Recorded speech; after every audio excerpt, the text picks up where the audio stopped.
एक पति पत्नी के कमरे से रात को आवाज़ें आ रही थी, तो वृद्ध माँ की आंखें खुली और उसने सोचा कि क्या हुआ। मैं सुनती हूँ, एक बार गेट के पास जाकर खड़ी हो जाती हूँ। तो दोनों बहू बेटा बात कर रहे थे कि मेरी नौकरी लग गई है, मैं मुंबई जा रहा हूँ और वहाँ ऐसा नहीं है कि मैं तुम दोनों को, माँ को और तुम्हें भी और बच्चों को भी साथ रख सकूं। वो बोला कि एक काम करते हैं, माँ को वृद्ध आश्रम छोड़ आते हैं, माँ वहाँ रह लेगी और हम दोनों आराम से मुंबई में सेटल हो जाते हैं।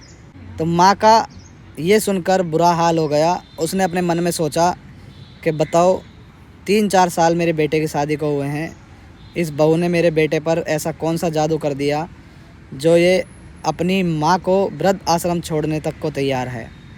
वो अंदर ही अंदर कोसने लगी बहू को और भीगी आंखों से रोने लगी। लेकिन तभी बहू के जो बोल होते हैं उन्हें सुनकर दंग रह जाती है। बहू ने कहा कि तुम पागल तो नहीं हो गए हो, माँ को यहाँ छोड़ोगे? अरे तुम ये बताओ, जब माँ ने तुम्हारी पढ़ाई के लिए दूसरों के घर जा जाकर बर्तन मांजे, दूसरों के घर जा जाकर काम किया, तब तुम्हें ये समझ नहीं आ रहा था कि माँ को वृद्धाश्रम छोड़ना है?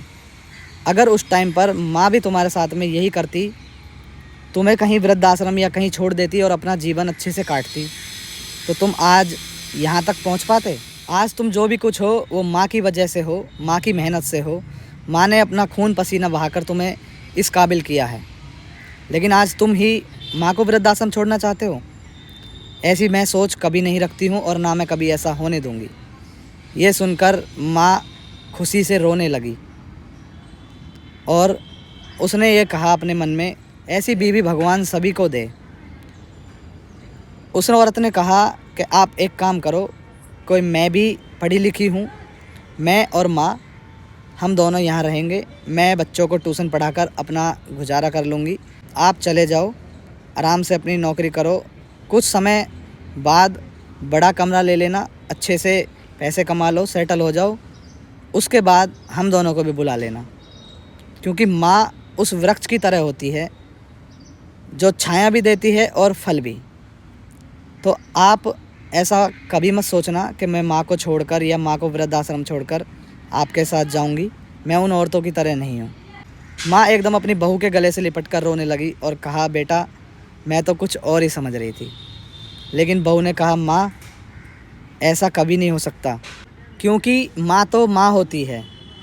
मैं भी एक माँ हूँ और माँ का दर्द समझती हूँ। अगर आज हम आपके साथ ऐसा करते हैं तो कल को भी